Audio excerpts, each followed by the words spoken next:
এই নীল, কি করছো তুমি? ছাড়ো আমাকে, ছেড়ে দাও বলছি। ভালো হবে না কিন্তু। কি করবে? চিৎকার চেঁচামেচি করবে? ইচ্ছে থাকলে করতে পারো। আমার কোনো সমস্যা নেই, কারণ এটা তোমার কর্মস্থল। এখানে যদি তোমার নামে বদনাম হয় তাহলে আমার কোনো প্রবলেম হবে না। তুমি কি চাইছো বলো তো? তুমি কেন এমন করছো আমার সঙ্গে? প্লিজ আমাকে ছেড়ে দাও।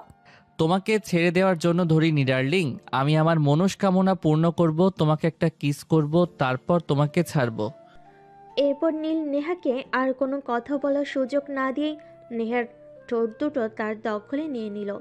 তারপর তার ইচ্ছে মতো ঠোঁট দুটো চুষতে থাকলো। বেশ কিছুক্ষণ পর ছেড়ে দিয়ে বলতে লাগলো, নেহা, সেই ছোটবেলা থেকে তোমাকে আমি ভালোবেসেছি, কিন্তু তখন আমি তোমাকে পাইনি। এখন যখন পেয়েছি, এখন তো তোমায় আমি আমার করে নেবই। তুমি যাই কিছু বলো আর যাই কিছু করো না কেন। দেখো, ছোটবেলায় কি হয়েছে না হয়েছে সে সব কিছু আমি ভুলে গেছি। তুমিও ভুলে যাও। এখন তুমিও বড় হয়েছো আর আমিও বড় হয়েছি। সবচেয়ে বড় কথা হচ্ছে, তুমি আমার বাবার সম্পর্কে খুব ভালো করেই জানো। আমার বাবা কোনো দিনই আমাকে তোমার হাতে তুলে দেবেন না। আর তার চাইতেও বড় কথা হলো, আমার বাবা আমার বিয়ের সম্বন্ধ ঠিক করেছেন। সে তোমার বাবা যাই করুক না কেন, আমি তোমাকে ভালোবাসি, এই কথাটা চিরন্তন সত্য। আর আজ না হোক কাল তোমার বাবাকে নিজের হাতেই তোমাকে আমার হাতে তুলে দিতে হবে। এটাই সত্যি কথা। নীল, তুমি তো জানো আমার বাবার সম্পর্কে, আমার বাবা কেমন আর আমার চাচারা কেমন। সেই সব কিছু তাহলে কেন করছো তুমি আমার সঙ্গে? এরকম কেন? শুধু শুধু আমাকে নতুন করে কোনো কষ্ট দিতে চাইছো? আমি তোমাকে কোনো কষ্ট দিতে চাই না। আমি শুধু একটু ভালো থাকতে চাই তোমার ভালোবাসায়, ব্যাস এইটুকুই। এই বলতে বলতে নেহার ফোনটা বেজে উঠল। নেহা ফোনটা হাতে নিয়ে দেখে তার বাবা ফোন করেছে, তাই সে ফোনটা রিসিভ করে। আসসালামু আলাইকুম বাবা। ওয়ালাইকুম আসসালাম মামুনি। তুমি কি হসপিটাল থেকে বের হয়েছো? তোমাকে একটু তাড়াতাড়ি করে বাসায় আসতে হবে, একটা সমস্যা হয়েছে। কি হয়েছে বাবা? তুমি বলো আমাকে। আমি এক্ষুনি রওনা দিচ্ছিলাম। তোমার দাদু একটু অসুস্থ হয়ে পড়েছে, ওনাকে এসে একটু দেখতে হবে। যদি প্রয়োজন হয় তাহলে আমরা ওনাকে হসপিটালে নিয়ে যাব। তুমি একটু তাড়াতাড়ি বাড়িতে চলে এসো। ঠিক আছে বাবা, কোনো সমস্যা নেই, আমি এক্ষুনি চলে আসছি। তুমি কোনো চিন্তা করো না নীল, আমি আসছি। আর আমি আশা করব তুমি আর কোনো বাড়াবাড়ি করবে না, কারণ আমি তোমার কারণে কোনো সমস্যায় পড়তে চাই না।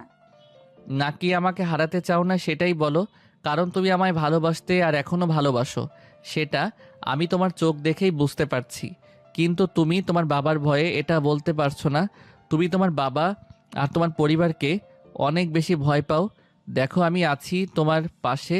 তখন আমি ছোট ছিলাম বলে তোমাকে ছেড়ে চলে যেতে বাধ্য হয়েছিলাম, কিন্তু এখন আমি যথেষ্ট বড় হয়েছি আর ভালো মন্দ বুঝবার মতো বয়স হয়েছে। এখন আমি তোমাকে কোনোভাবেই ছেড়ে চলে যাব না। নেহা নীলের কথাই কোনো উত্তর না দিয়ে সেখান থেকে চলে গেল। হসপিটাল থেকে বের হয়ে নেহা একটা রিক্সা নিল।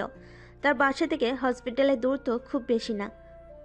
তার রিক্সায় যেতে সর্বোচ্চ 10 মিনিটের মতো সময় লাগবে।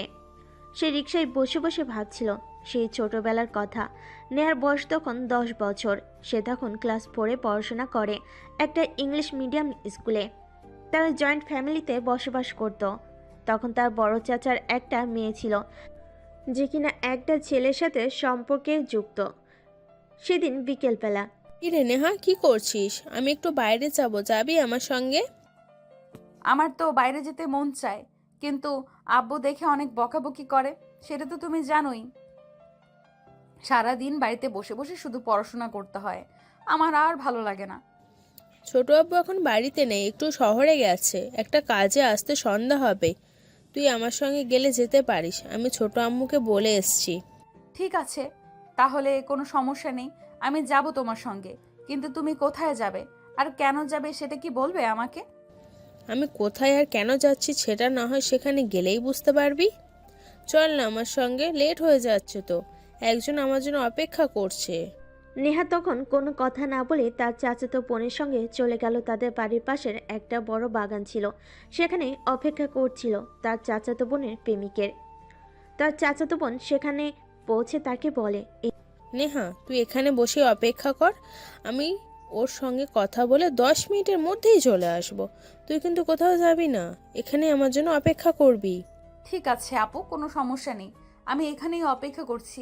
তোমরা কিন্তু দূরে যেও না। আর হ্যাঁ, আব্বু বাসায় আসার আগেই কিন্তু আমাদের বাসায় চলে যেতে হবে, কথাটা মনে রেখো। আরে বাবা ঠিক আছে, এ বিষয়ে তোকে কোনো চিন্তা করতে হবে না। আমি তো জানি ছোট আব্বু চরিত্র সম্পর্কে। আমি সময় মতন চলে আসব, আর ছোট আব্বু বাড়িতে ফিরে আসার আগে আমরা বাড়িতে ফিরে যাব।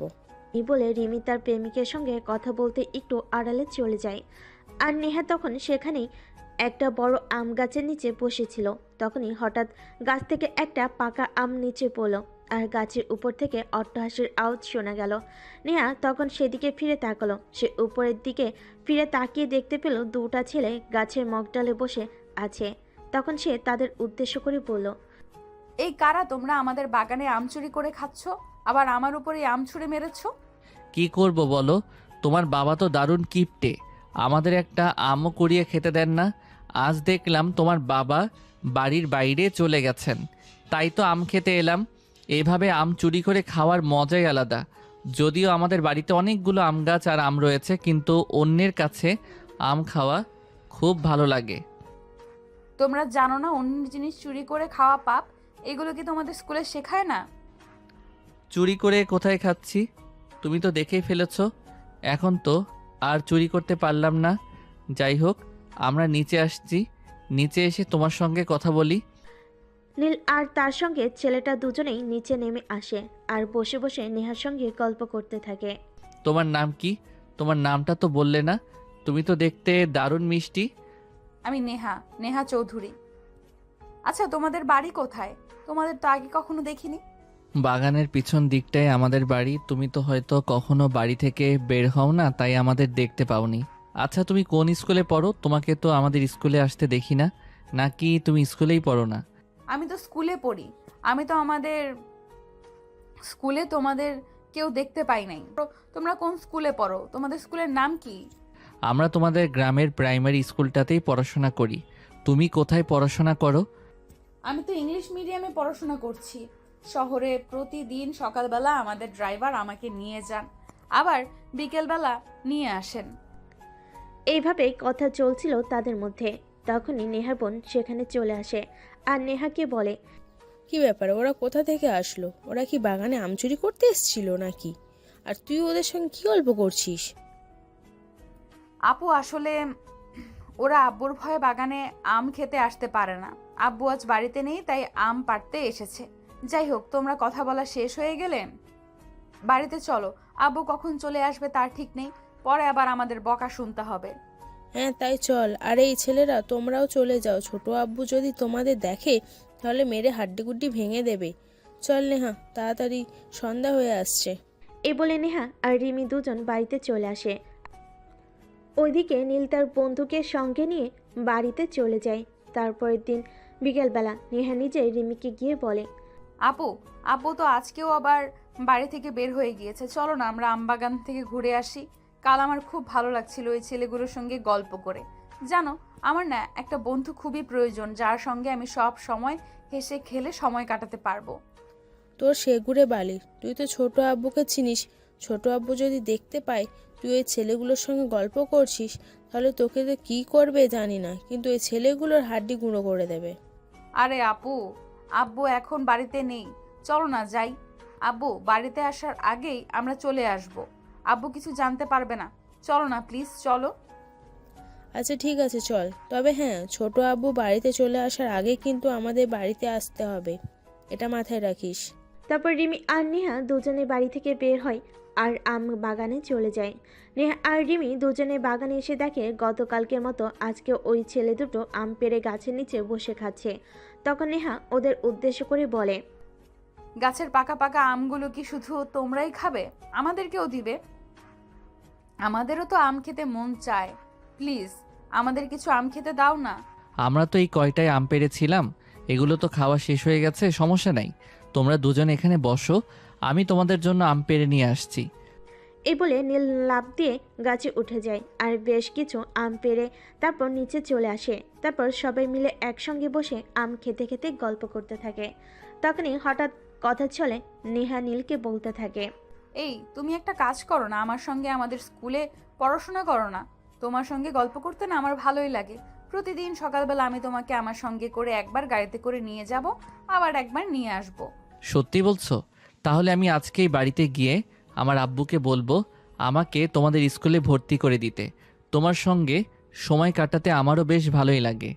নেহা, তুই কি বলছিস? তুই জানিস ছোট আব্বু যদি এই সব বিষয় জানতে পারে তাহলে কিন্তু তোকে মেরে একদম তক্তা বানিয়ে দেবে। তুই তো জানিস ছোট আব্বু চরিত্র সম্পর্কে। আব্বু কিছু জানতে পারবে না, আমাদের ড্রাইভার আঙ্কেল অনেক ভালো। আমি যেটা বলি সেটাই শুনবে।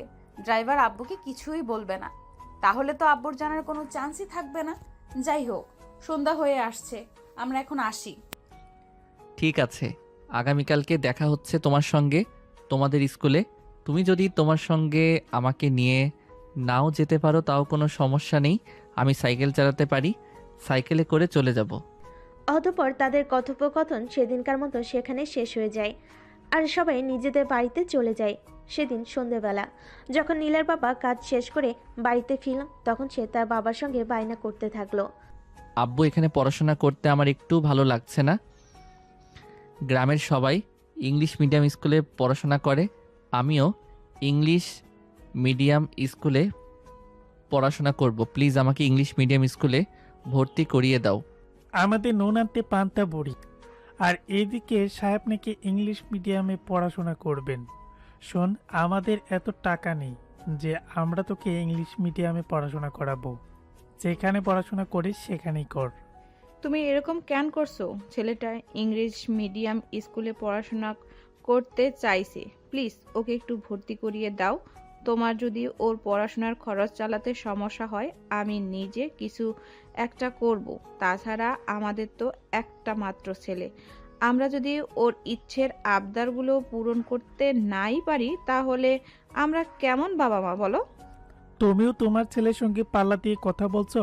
আচ্ছা ঠিক আছে, আমি তোমার ছেলেকে ইংলিশ মিডিয়ামে ভর্তি করিয়ে দিব, কিন্তু আমি ওকে এত দূর যাওয়া আসার পয়সা প্রতিদিন দিতে পারবো না। ও যদি সাইকেল চালিয়ে স্কুলে যেতে পারে যাবে, নয়তো ওর স্কুলে যাওয়ার কোনো প্রয়োজন নেই। ঠিক আছে আব্বু, থ্যাংক ইউ সো মাচ, কোনো সমস্যা নেই। আমি প্রতিদিন সাইকেল চালিয়ে স্কুলে যাব, কিন্তু তারপর তুমি আমাকে ইংলিশ মিডিয়াম স্কুলে ভর্তি করিয়ে দাও। আমি ওখানে পড়াশোনা করতে চাই। আমি তোমাদের একমাত্র ছেলে, বড় হয়ে কিছু একটা করতে চাই, যেটা এখানকার স্কুলে পড়াশোনা করে সম্ভব হবে না। হ্যাঁ বাবা, ঠিক আছে, কোনো সমস্যা নেই। তুই আমাদের একমাত্র সন্তান, তুই আমাদের কাছে কিছু চাইবি আর আমরা তোকে সেটা দেব না, হতে পারে না কি? এমনটা তোর জন্য আমরা সব কিছু করতে রাজি আছি। আমরা আমাদের সবটা দিয়ে চেষ্টা করছি। অতঃপর কথাবার্তা শেষ করে সবাই মিলে সেদিনকার মতো রাতের খাবার শেষ করে ঘুমিয়ে পড়ল। পরের দিন সকালবেলা ঘুম থেকে উঠে নীল একদম পরিপাটি হয়ে রেডি হয়ে নিল। তার এমন অবস্থা দেখে তার আম্মু তাকে বলে, কি রে নীল, তুই কি স্কুলে পড়াশোনা করতে যাচ্ছিস নাকি এই বয়সে প্রেমের হাওয়া মনে ঢুকেছে সে যে এরকম হিরোর মতো সেজে তারপর স্কুল যাচ্ছিস?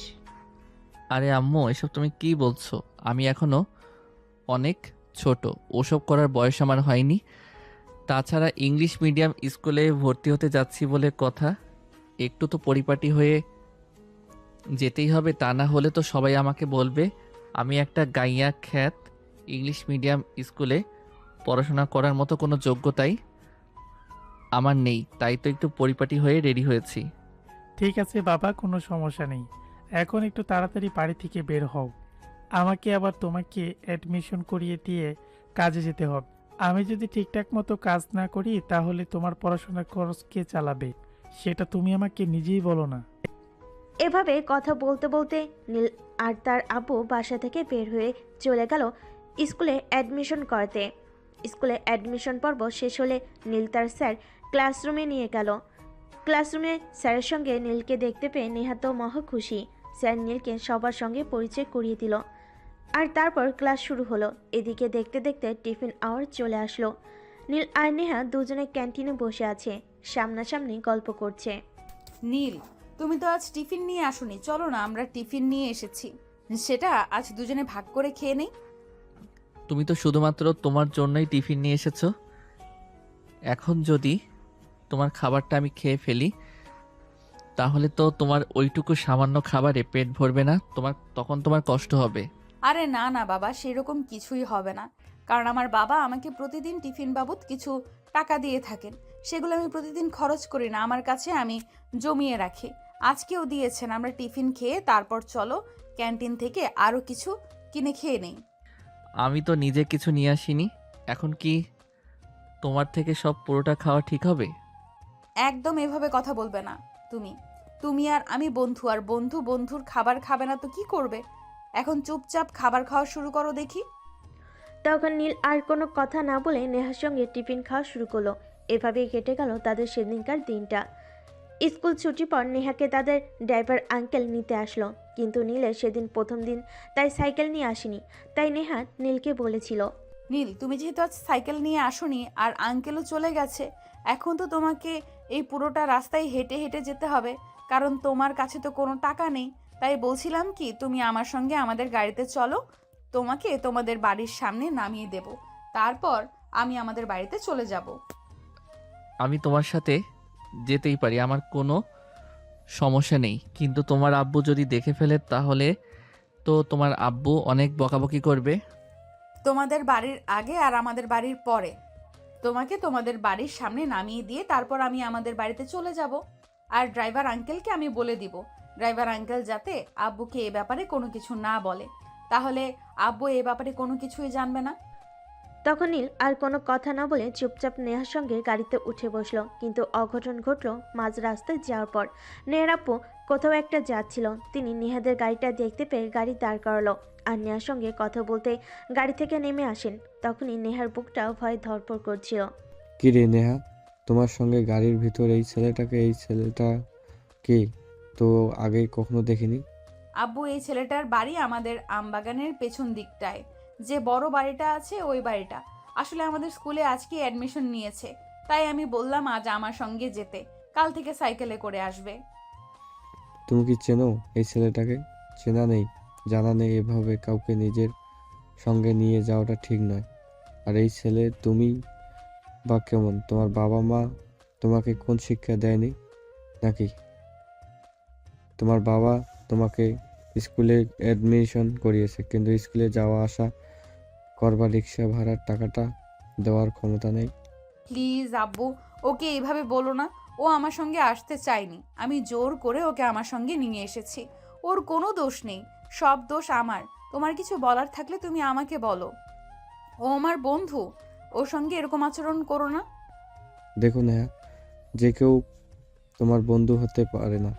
বন্ধু হওয়ার জন্য নিম্নতম একটা যোগ্যতা থাকা প্রয়োজন। সবাই তোমার বন্ধু হতে পারে না, বুঝতে পেরেছো? ঠিক আছে আব্বু, কোনো সমস্যা নেই। আমি আজকের পর থেকে ওকে আর আমার সঙ্গে নেব না। তুমি প্লিজ ওকে বকো না। তারপর নেহার বাবা সেখান থেকে চলে গেল, তাও গাড়িতে করে বাড়িতে চলে আসলো।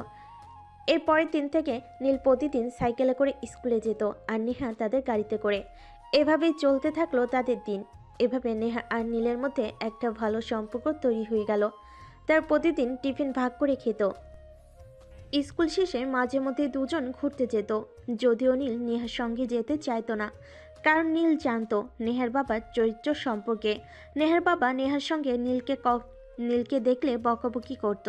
নেহা নিজে জোর করে নীলকে তার সঙ্গে নিয়ে যেত, কিন্তু দুর্ঘটনা ঘটল সেদিন ড্রাইভার কোনো কারণে নেহাকে আনতে যেতে পারেনি। তাই নীল নেহাকে সাইকেলে করে বাড়ি পৌঁছে দেওয়ার দায়িত্ব নেয় এবং মাঝ রাস্তা পর্যন্ত আসে। তখনই হঠাৎ নেহা বলে, আজকে তো ড্রাইভার আঙ্কেল আমাকে নিতে আসেনি, চলো না আমরা কোথাও থেকে ঘুরে আসি। বাড়িতে বলবো হেঁটে আসতে দেরি হয়েছে। আমি কিন্তু তোমার বাবাকে প্রচণ্ড ভয় পাই। তোমার বাবা যদি পরে আবার তোমাকে বকাবকি কিংবা মারধর করে। তোমাকে এই বিষয়ে চিন্তা করতে হবে না, চলো না যাই। তখন নীল নেহার কথায় বাধ্য হয়ে নেহাকে নিয়ে ঘুরতে চলে যায়। আর এদিকে দেখতে দেখতে দুপুর গড়িয়ে বিকেল হয়ে গেল। তখনই নেহার আম্মু নেহার আব্বুকে বলে, ওগো শুনছ, বিকাল তো 3টা বেজে গেল, নেহা এখনো স্কুল থেকে আসলো না। মেয়েটার পথে আবার কোনো বিপদ হয়নি তো? আজকে ড্রাইভারের শরীরটাও খারাপ, সেও নেহাকে আনতে যেতে পারেনি। ড্রাইভার নেহাকে আনতে যায়নি, সেটা তুমি আমাকে আগে বলনি কেন? তুমি যদি সেটা আগে আমাকে বলতে তাহলে আমি নিজেই নেহাকে আনতে যেতাম। এখন মেয়েটা কোথায় আছে সেটা আমি কি করে জানবো? আরে আমি তো ভেবেছিলাম নেহা কোন একটা গাড়ি নিয়ে চলে আসবে, কিন্তু সে এখনো আসেনি। প্লিজ তুমি একটু একটা একটা করো, কিছু একটা করো, আমার মেয়েটার যেন কিছু না হয়। নেহার আপু তখন নেহার আম্মুকে আর কিছু না বলে গাড়ি নিয়ে বের হয়ে পড়লেন। তিনি স্কুলে গিয়ে জানতে পারলেন স্কুল অনেকক্ষণ আগেই ছুটি হয়ে গেছে আর নেহা নীলের সঙ্গে স্কুল থেকে বের হয়েছে। তখন নেহার বাবার মনে একটু সন্দেহ হয়, এই ছেলেটা আবার নেহার সঙ্গে উল্টাপাল্টা কিছু করেনি তো। তাই তিনি আবার স্কুল থেকে বের হয়ে নেহাকে খুঁজতে থাকেন। তখনই হঠাৎ দেখেন মাঝ রাস্তায় নীল আর নেহা সাইকেল করে বাড়ির দিকে যাচ্ছে। তখনই সাইকেলের সামনে দিয়ে নেহার বাবা গাড়িটা দাঁড় করেন। নেহার বাবাকে দেখতে পেয়ে নীল আর নেহা দুজনেই ভয়ে থরথর করে কাঁপছিল। নেহার বাবা তখন নীলের সাইকেলের সামনে তাদের গাড়িটা দাঁড় করেন। নেহার বাবাকে দেখতে পেয়ে নীল আর নেহা দুজনেই থরথর করে ভয়ে কাঁপছিল। নেহার আপু তখনই তাদের দুজনের সামনে দাঁড় হয়ে ধমক দিয়ে তাদের বলেন, কি ব্যাপার নেহা, এতক্ষণ তুমি কোথায় ছিলে? তোমার স্কুল ছুটি হয়েছে সেই দুপুর 1টায়। আব্বু আসলে ওর সাইকেলটা নষ্ট হয়ে গেছিল, ওইটাই ঠিক করতে একটু সময় লেগেছে। ওর সাইকেল নষ্ট হয়েছে, তাতে তোমার কি সমস্যা? তোমার কাছে কি টাকা ছিল না? তুমি কি একটা অটোতে করে বাড়িতে চলে যেতে পারতে না? তুমি কেন এই ছেলেটার সঙ্গে বসেছিলে? জবাব দাও আমাকে। আঙ্কেল, ওর কোনো দোষ নেই, আসলে আমি ওকে আমার সঙ্গে নিয়ে এসেছিলাম। আপনি ওকে প্লিজ বকবেন না। হ্যাঁ, চুপ কর ছোট লোকের বাচ্চা, তুই আমার মেয়ের সঙ্গে কেন এত মেলামেশা করিস? জানিস না তোকে আমি সহ্য করতে পারি না? দাঁড়া, আজকেই আমি তোদের একটা ব্যবস্থা করব। জানিস না তোরা আমার ক্ষমতা সম্পর্কে। আব্বু প্লিজ তুমি ওকে কিছু বলো না, ওর কোনো দোষ নেই, আমি নিজেই ওর সঙ্গে এসেছি। প্লিজ ওকে ছেড়ে দাও, চলো আমরা বাড়ি চলে যাই।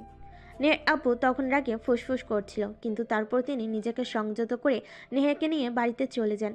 এরপর চলে গেল আরও কয়েকদিন। হঠাৎ একদিন বিকেলবেলা নেহার আপু একটা কাজে হঠাৎ করে বাসা থেকে বের হয়ে যান। তাই নেহা আমবাগানে চলে আসে নীলের সঙ্গে একটু দেখা করে কথা বলে সময় কাটানোর জন্য। কিন্তু নেহা ভুল করেও জানতো না যে তার আপু ওনার কাজ শেষ করে তাড়াতাড়ি চলে আসবেন। এদিকে নেহার আপু বাড়িতে এসে নেহাকে খুঁজতে শুরু করেন। নেহাকে কোথাও খুঁজে না পেয়ে তিনি বারান্দায় এসে বসেন। তখনই হঠাৎ আমবাগানের দিকটাই কারো গানের গলা শুনতে পাচ্ছিল। তাই তিনি কারোর সঙ্গে কিছু না বলেই আমবাগানের দিকটায় চলে আসেন। ওখানে এসে তিনি দেখতে পান নেহা আর নীল পাশাপাশি বসে আছে আর নীল নেহাকে গান শোনাচ্ছে। এমন দৃশ্য দেখে তিনি তো রাগে ফুসফুস করতে থাকেন। তখনই সেখানে আসেন আর নীলের গালে ঠাস ঠাস করে 2টা চর বসিয়ে দিয়ে বলতে থাকেন, এই ছোট লোকের বাচ্চা, তোর সাহস কি করে হলো আমার মেয়েকে বাড়ি থেকে নিয়ে এসে এখানে বসে গান শোনানোর? আজ আমি তোদেরকে এই এলাকা ছাড়া করেই ছাড়বো। তুই জানিস না আমাকে। আব্বু প্লিজ ওকে ছেড়ে দাও, ওর কোনো দোষ নেই, আমি ওকে এখানে আসতে বলেছিলাম। আসলে ওর গান আমার খুব ভালো লাগে, তাই আমি ওকে বলেছিলাম এখানে এসে আমাকে গান শোনাতে। প্লিজ তুমি ওকে কিছু বলো না। নেহা তুই বাড়িতে চল, আর কি করব না করব সেটা আমি বুঝে নেব। আমার ক্ষমতা সম্পর্কে এদের কোনো আইডিয়া নেই, তাই এই ছেলেটা তোর সঙ্গে মেলামেশা করার সাহস দেখাতে পেরেছে। আজ আমি ওদের আমার ক্ষমতা সম্পর্কে ধারণা দেব। এই বলে নেহার আপু নেহাকে নিয়ে সেখান থেকে চলে যান। আর পরের দিন সকালবেলা গ্রামের সালিশ করেন। আসলে নেহার আব্বু ছিল গ্রামের প্রভাবশালীদের মধ্যে একজন। ওনার যেমন সম্পদ তেমনি ক্ষমতা, আর ক্ষমতা সম্পদের জন্য উনি অনেক বড় করতেন। উনি গ্রামের অন্য কাউকে তেমন একটা পাত্তা দিতেন না। সালিশে সেদিন সবার সামনে বলেন নীল জোর করে নেহাকে বাড়ি থেকে নিয়ে যায় আর বাগানে বসে গান শোনায়। ছেলেটার মধ্যে খারাপ চরিত্রের লক্ষণ আছে। তিনি আরও অনেক বাজে বাজে কথা বলেন নীলকে এবং গ্রামের সবার কাছে বলেন যে নীল এবং তার পরিবারকে এই এলাকা ছাড়তে হবে। তার যদি এই এলাকায় থাকে তাহলে গ্রামের কোনো মেয়ে নিরাপদে থাকতে পারবে না। দেখুন আপনারা ভুল করছেন, আমার ছেলে এরকম নয়। আমার ছেলে যথেষ্ট ভালো আর ভদ্র একটা ছেলে। আপনারা কেন অযথায় আমার ছেলেটাকে মিথ্যে দোষারোপ করছেন? প্লিজ আমার ছেলেটার সঙ্গে আপনারা এরকম করবেন না। কিন্তু এ যুগে টাকা পয়সা কথা বলে, তাই নীলের বাবার কথা কেউ শুনলেন না। সালিশের সিদ্ধান্ত হলো 1 সপ্তাহের মধ্যে নীলকে এবং তার পরিবারকে এই এলাকা ছেড়ে চলে যেতে হবে। কিন্তু তারপর নীলের বাবা চেয়েছিল এলাকায় থেকে যেতে, কিন্তু পরের দিন থেকে তাদের উপর শুরু হয় নানা রকম অত্যাচার। অবশেষে বাধ্য হয়ে নীলের বাবা নীল আর তার পরিবার সহ সেই গ্রাম ছেড়ে চলে যেতে বাধ্য হন। তারা শহরে চলে যান আর সেখান থেকে শুরু হয় তাদের নতুন জীবন। নীল একটা স্কুলে ভর্তি হয় আর সেখান থেকে পড়াশোনা শুরু করে। দেখতে দেখতে চলে গেল 12টা বছর। এখন নীল একজন ডাক্তার। সেই ডাক্তারি পড়াশোনা শেষ করে একটা সরকারি হসপিটালে চাকরি নিয়েছে, আর আজকে তার চাকরিতে জয়েন হবার ডেট। তাই সে সকালবেলা ঘুম থেকে উঠেই নিজের কর্মস্থলে যাওয়ার জন্য তৈরি হয়ে যায়। আজকে তার প্রথম দিন, তাই তাকে একটু আগে ভাগে যেতে হবে।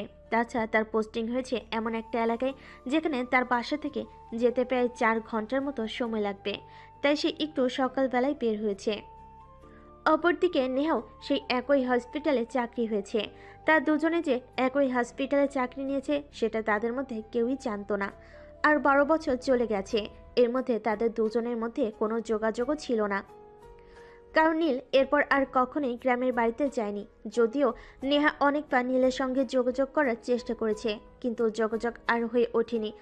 আর করবেই বা কী করে, নীল তো শহরে চলে গিয়েছে, কিন্তু কোন শহরে গিয়েছে সেটা তো নেহা জানতো না। আর নীল নিজে থেকে নেহার সঙ্গে কোনো যোগাযোগ করার চেষ্টা করেনি, কারণ তখন নেহা আর নেহার পরিবারের প্রতি ছিল তার এক আকাশ সমান ঘৃণা। কারণ তার পরিবারের কারণেই তাদেরকে নিজের ভিটে মাটি ছেড়ে অন্যত্র চলে যেতে হয়েছিল। নীল নিজের কর্মস্থলে পৌঁছায় আর চাকরি করতে থাকে। এভাবেই চলে গেল 1 সপ্তাহ। 1 সপ্তাহ পর হঠাৎই তার নেহার সঙ্গে দেখা হয়, কিন্তু সে নেহাকে চিনতে পায়নি। এক্সকিউজ মি মিস্টার, আপনি ডাক্তার নীল তো? হ্যাঁ, আমি নীল। কিন্তু আপনি কে? আপনাকে তো চিনতে পারলাম না। আর এই 1 সপ্তাহ হলো আমি এই হসপিটালে জয়েন করেছি। এর মধ্যে তো আপনাকে একদিন দেখতেও পেলাম না। আমার একটা সমস্যা ছিল যার কারণে বিগত 7 দিন আমি হসপিটালে আসতে পারিনি। যাই হোক, আপনাকে রাহুল স্যার ওনার কেবিনে ডেকেছেন, তাই বলতে এলাম। ওকে, ঠিক আছে, সমস্যা নেই, আমি পৌঁছে যাব। কিন্তু ম্যাডাম, আপনার পরিচয়টা তো জানা হলো না। যেহেতু আমরা একই হসপিটালে চাকরি করছি, আপনার পরিচয়টা তো আমার জানা দরকার, তাই না? এত তাড়াহুড়ো করার কি আছে? আমরা যেহেতু একই হসপিটালে চাকরি করছি, তাহলে সময় হলে অবশ্যই সবকিছু জানতে পারবেন। যাই হোক, আপনি যেহেতু এত করে বলছেন, তাহলে বলে যাই, আমার নাম নেহা, নেহা চৌধুরী। যাই হোক, আমি আসছি। নেহা এই নামটা শুনে নীলের ভিতরে কেমন যেন একটা মোচড় উঠল, কিন্তু তারপর নীল নিজেকে স্বাভাবিক রাখার চেষ্টা করলো, কারণ সে মনে মনে ভাবছিল নেহা তো পৃথিবীতে হাজারটা মেয়ে থাকতে পারে, কিন্তু এই নেহাই কি সেই নেহা যাকে আমি ছোটবেলায় ভালোবেসেছিলাম? না, এমনটা হতে পারে না। এইভাবে নীলের মনের মধ্যে 7-5 ঘুরছিল। এসব ভাবতে ভাবতে নীল রাহুল স্যারের কেবিনে চলে গেলেন। Excuse me sir, may I come in? Doctor Neha বলল আপনি আমায় ডেকেছেন। হ্যাঁ, আপনার সঙ্গে একটু কথা বলার ছিল, তাই আমি ডেকেছিলাম। দেখুন, আপনি হসপিটালে জয়েন করেছেন 1 সপ্তাহ মতো হলো, আর ডক্টর নেহাও এখানে নতুন জয়েন করেছেন। তাই আমি চাই আপনাদের দুজনকে নিয়ে ভালোভাবে কিছু কাজ করতে। হ্যাঁ স্যার, অবশ্যই, বলুন আপনি কি করতে চান। আর স্যার, যদি কিছু মনে না করেন, আমি ডক্টর নেহার ব্যাপারে আপনাকে কিছু জিজ্ঞাসা করতে চাই। ডক্টর নেহার ব্যাপারে আপনি আমাকে কিছু জিজ্ঞাসা করতে চান? আচ্ছা বলুন তো, আপনি ডক্টর নেহার ব্যাপারে কি জানতে চান? সরাসরি তেমন কিছুই না, আমি আসলে ডক্টর নেহার পরিচয়টা জানতে চাই। ডক্টর নেহাকে আমার মনে হয় আমি এর আগেও কোথাও দেখেছি বা চিনি জানি বলে। নেহা যদি আপনার পূর্ব পরিচিত হয়ে থাকে, তাহলে তো আপনি নেহার সঙ্গে নিজেই সরাসরি কথা বলতে পারেন। এ ব্যাপারে আমার সঙ্গে কেন আপনি কথা বলেছেন, আর আমার কাছে বা কেন জানতে চাইছেন এই বিষয়ে? প্লিজ স্যার, দেখুন, ডক্টর নেহা একটা মেয়ে মানুষ, আর একটা মেয়ে মানুষকে এভাবে সরাসরি কিছু জিজ্ঞাসা করা আমার রুচিতে বাধে। তাই আপনি তো একজন পুরুষ মানুষ, আপনাকে জিজ্ঞাসা করলাম। প্লিজ স্যার, বলুন না ডক্টর নেহার ব্যাপারে কিছু। নেহার বাবা আমজাদ চৌধুরী। আমি শুধু এইটুকুই জানি, এর বেশি কিছু আমি জানি না। তাছাড়া নেহা গ্রাম থেকে এসেছে, তবে এর আগে সে সিঙ্গাপুরে থেকে পড়াশোনা করত। পড়াশোনা শেষ করে কিছুদিন গ্রামের বাড়িতে ছিল, আর তারপরে এখানে চাকরি নিয়েছে। তবে তার গ্রামের বাড়ি কোথায় সেটা আমি জানি না। ঠিক আছে স্যার, কোনো সমস্যা নেই, আমি জেনে নেব। যাই হোক স্যার, আপনি যেটুকু বলেছেন সেটুকুর জন্য আপনাকে অনেক ধন্যবাদ, কারণ আপনার দেয়া ইনফরমেশন আমার জানা তথ্যের সঙ্গে মিলে যাচ্ছে। আমি বুঝতে পারতেছি না ডক্টর নীল, আপনার কি কিছু হয়েছে কিনা? আপনি কেন ডক্টর নেহার ব্যাপারে এত ইন্টারেস্ট দেখাচ্ছেন? আর কেমন তথ্য যেটা আপনার জানা তথ্যের সঙ্গে মিলে যাচ্ছে আমি যেটা বুঝতে পারছি না। আপনি কি দয়া করে আমায় কিছু খুলে বলবেন? না স্যার, আমি এক্ষুনি আপনাকে কিছু বলতে চাইছি না, আর বলতে চাইও না। যদি আমার জানা তথ্যের সঙ্গে আপনার দেয়া তথ্য মিলে যায় তাহলেই আমি আপনাকে সব খুলে বলবো। এখন আমি আসি। আর হ্যাঁ স্যার, আপনাকে একটা রিকোয়েস্ট, আমি যে ডক্টর নেহার ব্যাপারে আপনার কাছে জিজ্ঞাসা করেছি এটা যেন ডক্টর নেহা বা অন্য কেউ জানতে না পারে, প্লিজ স্যার। এই কথা বলে ডক্টর রাহুলের চেম্বার থেকে বের হয়ে নিচে চলে যায়। আর এদিকে দেখতে দেখতে আরও বেশ কয়েকদিন কেটে গেল। হঠাৎ একদিন বিকেলবেলা হসপিটাল থেকে বের হয়ে বাসার উদ্দেশ্যে রওনা হচ্ছিল, তখনই নীল তার সামনে এসে দাঁড়ায়। কি ব্যাপার ডক্টর নীল, কোনো সমস্যা হয়েছে নাকি? আপনি হঠাৎ আমার গাড়ির সামনে এসে দাঁড়ালেন। ডক্টর নেহা, আমি আপনার সঙ্গে একটু কথা বলতে চাই, প্লিজ একটু সাইডে আসুন। কি বলবেন এখানেই বলুন। আমার একটু বাসায় যেতে হবে, তারা আছে। আমি আপনার সঙ্গে দাঁড়িয়ে কথা বলতে পারবো না, কারণ এতটা টাইম আমার হাতে নেই। ডক্টর নেহা, আপনি কি কাউকে ভালোবাসেন? ডক্টর নীল, এগুলো কোন ধরনের ভদ্রতা আমি সেটা বুঝতে পারছি না। আপনি একজন ডক্টর, যথেষ্ট শিক্ষা অর্জন করে তারপরে ডাক্তার হতে হয়েছে। আপনি আমাকে এমন প্রশ্ন কোন সাহসে করছেন আমি সেটাই বুঝতে পারছি না। দেখুন ডক্টর নেহা, আপনি আমাকে যা ইচ্ছে তাই বলতে পারেন, কিন্তু আমি জানতে চাই আপনি কাউকে ভালোবাসেন কি না। আপনার জীবনে যদি অতীতে কেউ থেকেও থাকে তাহলেও আপনি সেটা আমাকে বলতে পারেন। দেখুন ডক্টর নীল, আপনি সেই রকম কেউ নন যে আপনার সঙ্গে আমাকে সব কিছু শেয়ার করতে হবে। আর হ্যাঁ, আপনি এই হসপিটালে নতুন জয়েন করেছেন, সেটা আমি জানি। তাই আমি বলবো আপনি নিজের লিমিটের মধ্যে থাকেন। আমি ডাক্তারি করছি, কিন্তু তার মানে এই নয় যে আমাকে ডাক্তারি করে পেট চালাতে হয়। এমন কিছু করবেন না যাতে আমি চাকরিটা ছেড়ে যেতে বাধ্য হই। আরে ডক্টর নেহা, আপনি এভাবে কেন বলছেন? আমি কি আপনার সঙ্গে এভাবে কথা বলেছি নাকি? আমি তো শুধু আপনার কাছে জানতে চাইছি যে আপনি কাউকে ভালোবাসেন কি না। আমি কাউকে ভালোবাসি কি বাসি না সেটা জেনে আশা করি আপনার কোনো লাভ নেই। আমি আসছি, আল্লাহ হাফেজ। আর আমাকে বিরক্ত করার চেষ্টা করবেন না। এই বলে নেহা সেখান থেকে চলে যায়। এদিকে নীল তার পিছু ছাড়তে রাজি নয়, তাই সে নেহার গাড়ির পিছনে একটা রিক্সা নিয়ে নেহার বাড়ির গেট পর্যন্ত চলে আসে। নেহা ভিতর প্রবেশ করছিল, তখনই দেখতে পায় নীল তার গাড়ির পেছনে একটা রিক্সা থেকে নামছে। তখন নেহা দাঁড়ায় আর নীলকে বলে, কি ব্যাপার মিস্টার নীল, কি সমস্যা আপনার?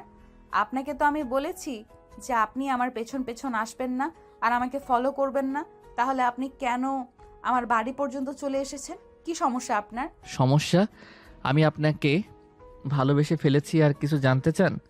যদি আর কিছু জানতে চান তাহলে সেটাও বলতে পারি। এনাফ ইজ এনাফ ডক্টর নীল, আমি আপনার কাছ থেকে এগুলো আশা করিনি।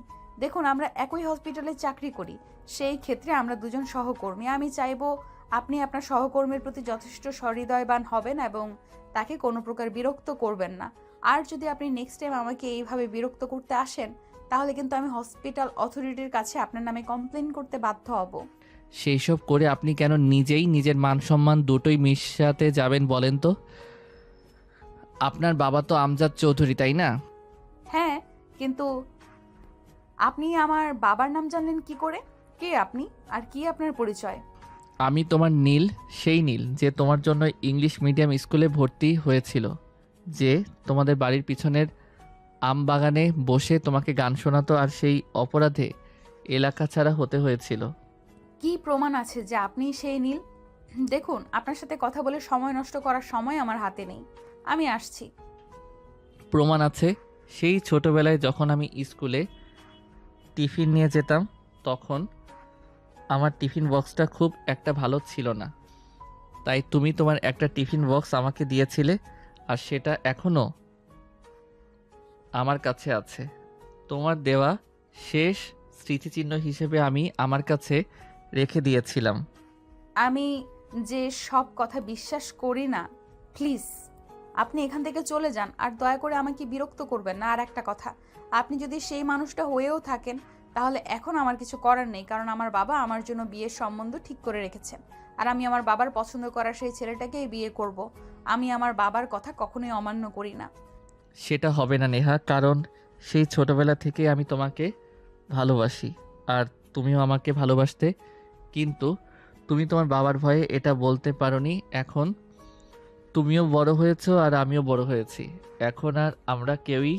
এখন আমরা কাউকে ভয় পাই না, তাই আমাদের এখন সময় এসেছে নিজেদের ভালোবাসাকে নিজেদের করে নেবার। বাড়ির গেটের সামনে দাঁড়িয়ে এভাবে কথা বলছিল নীল আর নেহা। তখনই দোতলার বেলকনি থেকে নেহার আব্বু সেটা দেখে ফেলে আর নেহাকে ডাক দিয়ে বলে, কিরে নেহা, ওখানে কি করিস? আর এই ছেলেটা কে? ওই ছেলেটাকে তো আমাদের এলাকায় এর আগে কখনো দেখিনি। নেহা তখন তার আব্বুর কথার কোনো উত্তর না দিয়ে নীলকে বলতে থাকে, আপনি প্লিজ এখান থেকে চলে যান। আপনি আমার আব্বুকে চেনেন না। আমার আব্বু যদি জানতে পারে যে আপনি আমার সঙ্গে এখানে এভাবে এইসব কথা বলছেন, তাহলে মেরে আপনার হাড্ডিগুড্ডি সব ভেঙে ফেলবে। এই বলে নীলকে আর কোনো কথা বলার সুযোগ না দিয়ে নেহা সেখান থেকে দৌড়ে ভিতরে চলে আসে। আর ড্রয়িং রুমে আসতেই তার আব্বু আবার তার পথ আগলে দাঁড়ান আর তাকে বলে, কিরে নেহা, তোকে আমি কিছু জিজ্ঞাসা করছিলাম, কিন্তু তুই আমার কথার কোনো উত্তর দিসনি কেন? এই ছেলেটা কে? আর তোর সঙ্গে কি কথা বলছিল? আব্বু, এই ছেলেটা এই শহরে নতুন এসেছে আর সামনের বাসার একটা ঠিকানা জিজ্ঞেস করছিল, তাই আমি তাকে বলে দিচ্ছিলাম। নেহা দেখ, আমি তোর চাইতে বয়সে বড়, তাই তোর বাবা হতে পেরেছি। আমাকে ভুলভাল বোঝাতে আসিস না। আমি দেখছি তুই অনেকক্ষণ ধরেই ছেলেটার সঙ্গে কথা বলছিস, বল আমাকে। আব্বু, ছেলেটা এলাকায় নতুন এসেছে, তাই অনেক কিছুই বলে তারপর বোঝাতে হয়েছে। আমি এই ছেলেটার সঙ্গে কি কথা বলতে যাব? তুমি কি আমায় বিশ্বাস করো না নাকি? আমি সেটাই বুঝতে পারছি না। ঠিক আছে, ভিতরে রুমে যাও। আর একটা কথা বলার ছিল তোমাকে, আগামীকাল তো শুক্রবার। তোমার এই যে ছেলেটার সঙ্গে বিয়ের দিন তারিখ ঠিক করে রাখা হয়েছে, সে বাংলাদেশে ফিরে এসেছে আর আগামীকালকেই তোমাদের এঙ্গেজমেন্ট হবে। আব্বু, এত তাড়াতাড়ি করার কি আছে? এসব সবে তো আমি ডাক্তারি পাশ করে চাকরি নিয়েছি। কয়েকটা দিন চাকরি করতে দাও, আমাকে একটু স্বাধীন হয়ে বাঁচতে দাও, তারপর বিয়ে শাদী নিয়ে চিন্তা করি। চাকরি বাকরি তো বিয়ের পরেও করতে পারবে, তাই না? ওই ফ্যামিলির কেউ তো তোমাকে চাকরি করতে নিষেধ করেনি। ছেলেটা এতদিন পর বাংলাদেশে এসেছে, তাই চাই এঙ্গেজমেন্ট সেরে তোমার সঙ্গে কিছু সময় কাটাতে। তারপরও বাবা, তুমি প্লিজ এই ছেলেটাকে বলো আমাকে আর কয়টা দিন সময় দিতে। আমি এখনই বিয়ে বা এঙ্গেজমেন্টের জন্য মানসিকভাবে প্রস্তুত নই। তুমি প্রস্তুত নও, নিজেকে প্রস্তুত করো। ছেলেটা বাংলাদেশে এসেছে শুধু তোমাকে বিয়ে করার জন্য। আর আমি কি করে এসব কথা বলবো বলো? আমি এসব কথা বলতে পারবো না। তুমি নিজেকেই তৈরি করো। নেহা তখন কোনো কথা না বলে সেখান থেকে সোজা নিজের রুমে চলে গেল। তারপর দরজা বন্ধ করে অনেকক্ষণ কান্নাকাটি করলো। নিজের অতীতের কথা মনে পড়ে কত সুন্দর ছিল সেই ছোটবেলাকার দিনগুলো। সে তো নীলকে সত্যি মন থেকে ভালোবেসে ফেলেছিল, যেটাকে ছোটবেলার প্রেম বা প্রথম ভালোবাসা বলা হয়ে থাকে। কিন্তু ভালোবাসাটা তার জন্য ভালো ছিল না, যার কারণে তার নীলকে হারিয়ে ফেলতে হয়েছিল। এখন যেহেতু আবার নীল ফিরে এসেছে, সে কি নীলকে পাবে? এসব চিন্তা করছিল নেহা। তার মনে আরও একটা চিন্তা ঘুরপাক খাচ্ছিল, সে কি তার নীলকে পেয়েছে, নাকি এটা নীলরূপী অন্য কেউ?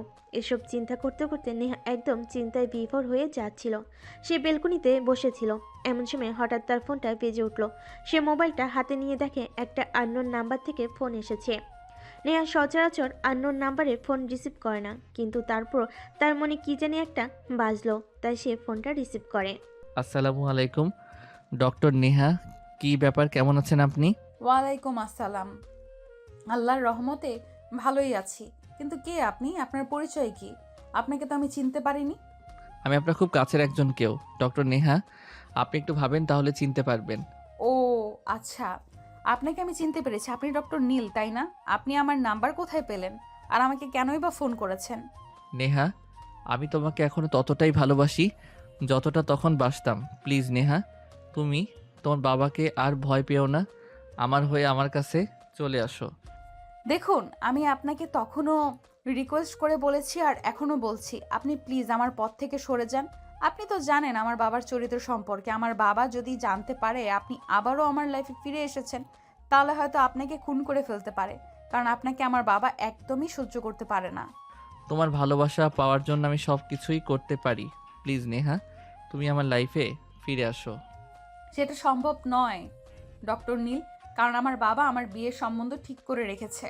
সেই ছেলে এতদিন দেশের বাইরে ছিল আর কয়েকদিন হলো বাংলাদেশে এসেছে, যেটা আমি জানতাম না। আর আজকে বাসায় আসার পর জানতে পারলাম আমার আব্বু বলেছে আগামী শুক্রবার ওই ছেলের সঙ্গে আমার এঙ্গেজমেন্ট হয়ে যাবে। হোক, তাতে আমার কোনো সমস্যা নেই। ওই ছেলের সঙ্গে তোমার এঙ্গেজমেন্ট হয়ে গেলে যে তোমার বিয়ে হয়ে যাবে তেমন তো নয়, দুটো সম্পূর্ণ আলাদা বিষয়। এঙ্গেজমেন্ট হোক, বিয়ে তো হবে না, বিয়ে তো তোমার আমার সাথেই হবে। প্লিজ ডক্টর নীল, ছোটবেলায় কি হয়েছে না হয়েছে সেই সব কিছু ভুলে যান। এখন বড় হয়েছেন, আমিও বড় হয়েছি। তাছাড়া আমি আমার বাবাকে প্রচণ্ড ভয় পাই। আমি আমার বাবার বিরুদ্ধে গিয়ে কিছু করতে পারবো না, সেই সাহস আমার নেই। নেহা, তুমি একবার বলো যে তুমি আমাকে বিয়ে করতে রাজি আছো।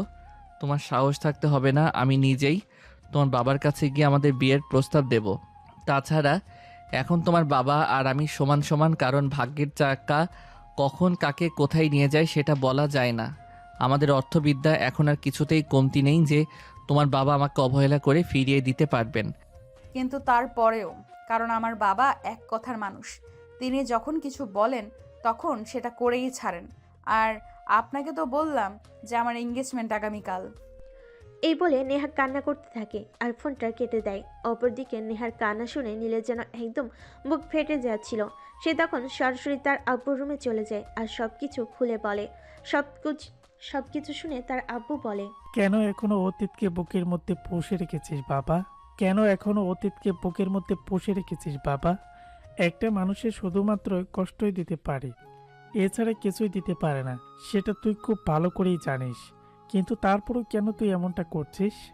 আব্বু, আমি এখনও নেহাকে ততটাই ভালোবাসি যতটা তখন বাসতাম। তাই নেহাকে ছাড়া বেঁচে থাকা আমার পক্ষে সম্ভব নয়। তুমি আমার বাবা, তোমাকে আমি সব কিছু জানিয়েছি। এখন তুমি কি করবে না করবে সেটা একান্তই তোমার ব্যক্তিগত ব্যাপার, কিন্তু সমস্ত পৃথিবীর বিনিময়ে হলেও আমার শুধু আমার নেহাকেই চাই। আমি কিভাবে কি করব কিছুই বুঝতে পারছি না। এদিকে তো নেহার বাবার সঙ্গে আমাদের কোনো ভালো সম্পর্ক নেই, দ্বিতীয়ত নেহার বিয়ের সম্বন্ধ ঠিক হয়ে আছে, আর আগামীকালকে নেহার এঙ্গেজমেন্ট। আমি এখন কিভাবে কি করব তুই নিজেই আমাকে বল। আব্বু, তোমাকে তবে বলেই দিয়েছি আমার সারা পৃথিবীর বিনিময়ে হলেও নেহাকে চাই, কারণ নেহা ছাড়া আমি বেঁচে থাকতে পারবো না। এখন বাকিটা তোমার হাতে, কি করবে তোমরা চিন্তা করে দেখে নাও। নীলের এই কথা শুনে তার বাবা বেশ কিছুক্ষণ চিন্তা করলো, কিন্তু কোনো কুল কিনারা খুঁজে পেল না।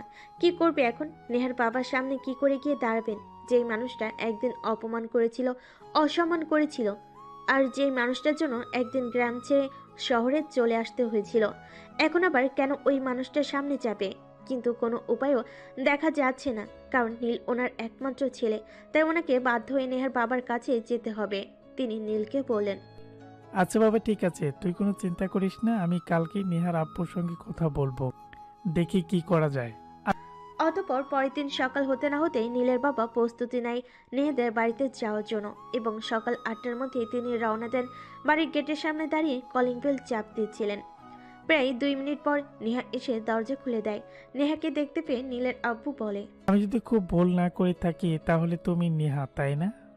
হ্যাঁ, আপনি ঠিকই চিনতে পেরেছেন, কিন্তু আমি তো আপনাকে চিনতে পারলাম না। কে আপনি? আর কি আপনার পরিচয়? আমি আশরাফ হোসেন, নীলের আব্বু।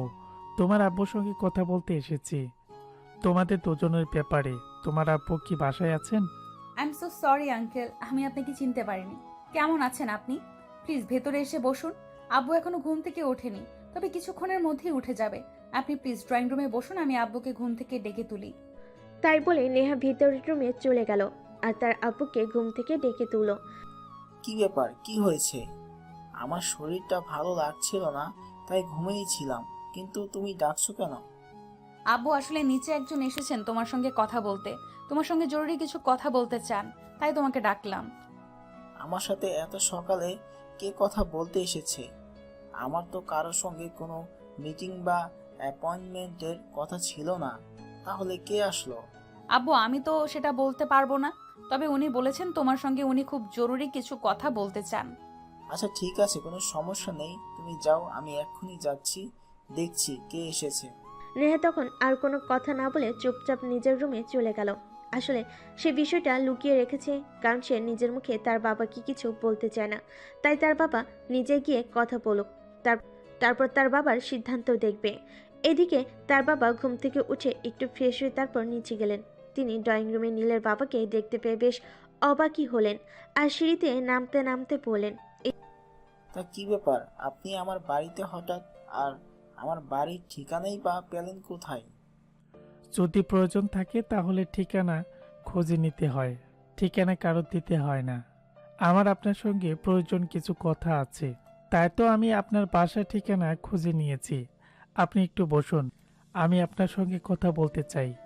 আপনার সঙ্গে আমার দরকারি কিছু কথা বলার আছে। আমার সঙ্গে দরকারের কথা, তাও আবার আপনার? আমি তো সেটাই বুঝতে পারছি না। আপনি কি করতে এসেছেন আর কি বলতে এসেছেন? যাই হোক, আমার অত সময় নেই, আমার অফিসে যেতে হবে, তাই কি বলবেন তাড়াতাড়ি বলে ফেলুন। দেখুন, আমি জানতে পেলাম আপনার মেয়ের আজকেই এঙ্গেজমেন্ট হওয়ার কথা, কিন্তু আপনি দয়া করে সেটা করবেন না। সেটা আপনার মেয়ের জন্য ভালো হবে না। দেখুন, মেয়েটা আমাদের। আমার মেয়ের জন্য কোনটা ভালো হবে কোনটা খারাপ হবে সেটা চিন্তা করবার জন্য আমরা রয়েছি। আপনি একজন বাইরের মানুষ, তাছাড়া আপনার সঙ্গে আমাদের সেরকম কোনো সম্পর্ক নেই। তাই আমাদের মনে হয় আপনার মতামতটা আমরা এ ব্যাপারে গ্রহণ করতে পারবো না। কিন্তু আপনাদের সেটা করতেই হবে, কারণ আপনাদের মেয়ে নেহা আর আমার ছেলে নীল দুজনকে এখনো ঠিক ততটাই ভালোবাসে যতটা বাসত। তাই আমি আপনার সঙ্গে কথা বলতে এসেছি। আমি আপনাদের মেয়েকে আমাদের বাড়ি বউ করে নিতে চাই। এই বলে এই কথা শুনে নেহার বাবা আর মা দুজনেই একদম তেলে বেগুনে জ্বলে উঠলেন। ওনারা কোনোভাবে এটা আশা করেননি যে কোনোদিনও নীল বা তার ফ্যামিলি আবার তাদের লাইফে ফিরে আসবে, আর এমন কিছু অপ্রত্যাশিত ঘটনা ঘটবে। তাই নেহার বাবা রেগে খটখট করতে করতে বলেন, দেখুন, আপনার সঙ্গে এতক্ষণ পর্যন্ত ভদ্রভাবে কথা বলেছি, কিন্তু আপনি এখন ভদ্রতার সীমা লঙ্ঘন করেছেন। তাই আমার মনে হয় আপনার সঙ্গে আর ভদ্রতাভাবে কথা বলা উচিত নয়। দয়া করে আমাদের বাড়ি থেকে বের হয়ে যান, তা না হলে কিন্তু সিকিউরিটি ডেকে ঘাড় ধাক্কা দিয়ে বাড়ি থেকে বের করে দিতে বাধ্য হব। আপনারা যদি ভুল করেও সেটা করেন তাহলে সেটা আপনাদের জন্য খারাপ হবে, কারণ আমি একজন বাবা আর নেহারও আপনাদের সন্তান। আমি যখন চাই না যে আমার সন্তান কষ্ট পাক, তেমনি আপনিও চান না আপনার মেয়ে জোর করে অন্য একজনের সাথে বিয়ে দিতে পারেন, কিন্তু সখী কখনোই হতে পারবে না। আপনি এখনই আর এই মুহূর্তে আমাদের বাড়ি থেকে বের হয়ে যান। আমি আপনার সঙ্গে আর কোনো কথা বলতে চাচ্ছি না। আপনার সঙ্গে আমাদের আর কিছুই বলার নেই। আড়াল থেকে সবকিছু শুনছিল নেহা। নিজের আব্বুর এমন কথা শুনে আড়াল থেকে বের হয়ে এসে সবার সামনে দাঁড়িয়ে তার আব্বুকে বলে, আব্বু প্লিজ তোমরা ওনাকে ফিরিয়ে দিও না। আমি নীলকে এখনো ততটাই ভালোবাসি যতটা সেই ছোটবেলায় বাসতাম। নীলকে ছাড়া অন্য কাউকে আমি বিয়ে করতে পারবো না। প্লিজ তোমরা বোঝার চেষ্টা করো। আরে নেহা, এসব তুই কি বলছিস? তোর কাছে কি আমাদের মান ইজ্জতের কোনো দাম নেই? এছাড়া তুই খুব ভালো করে জানিস তো তোর আব্বু ওনার পরিচিত একটা ছেলের সঙ্গে তোর বিয়ের সম্বন্ধ ঠিক করেছেন, আর আজকে তোদের এনগেজমেন্ট। এখন এসব কথা বলতে তোর লজ্জা করছে না? আম্মু, ভালোবাসার মানুষকে নিজের করে চাওয়া আর পাওয়ার মধ্যে কখনো কোনো লজ্জা পাওয়ার কথাই নেই। আমি নীলকে ভালোবাসি আর তাকে আপন করে পেতে চাই, তাহলে এখানে আমার লজ্জা কেন করবে সেটা তোমরাই আমাকে বলো। নেহা, তোর কি মাথা খারাপ হয়ে গেছে নাকি? সেটাই তো আমরা বুঝতে পারছি না। তুই যদি এই ছেলেটাকে ভালোবাসিস আর তোর বাবার পছন্দ করা ছেলেটাকেই বিয়েই না করবি, তাহলে তুই এতদিন বলিসনি কেন? এখন সব কিছু ঠিক হয়ে গেছে, এখন আর কোনো কিছু করার সম্ভব নয়। নেহার আম্মু প্লিজ থামো, আমাকে বলতে দাও। দেখেন, আমার মেয়ে যে এখনো আপনার ছেলেকে ভালোবাসে সেটা আমি জানতাম না। আর যদি জানতাম তাহলে আমি তাদের ভালোবাসার প্রতি বাধা হয়ে দাঁড়াতাম না। ঠিক আছে, কোনো সমস্যা নেই। আমার মেয়ে যেহেতু এখনো আপনার ছেলেকে ভালোবাসে আর আপনার ছেলেও আমার মেয়েকে ভালোবাসে, তাহলে ওদের ভালোবাসার সম্পর্কে আমি স্বীকৃতি দিতে আমার কোনো সমস্যা নেই। তার মানে আপনি ওদের সম্পর্ক মেনে নিয়েছেন। যাই হোক, আমি অনেক খুশি হলাম, আলহামদুলিল্লাহ। আল্লাহ পাক আপনাকে দীর্ঘজীবী করুক, আর সেই সঙ্গে আমার হবু পুত্র বধূ আর আমার ছেলেকেও সুখী জীবন দান করুক। আব্বুর এমন সিদ্ধান্ত নেহা অনেক খুশি হয় আর খুশিতে লাফাতে লাফাতে নিজের রুমে চলে যায় আর মোবাইলটা বের করে সঙ্গে সঙ্গে নীলকে ফোন দেয়। নীল, একটা খুশির খবর আছে, যেটা শুনলে তুমি অনেক খুশি হবে। আব্বু আমাদের সম্পর্কটা মেনে নিয়েছে, আর ওই ছেলের সঙ্গে আমার এঙ্গেজমেন্ট হবে না। এখন তুমি আমাকে কবে বিয়ে করতে আসছো সেটাই বলো। শান্ত হও ডার্লিং, এত তাড়াহুড়া করার কি আছে?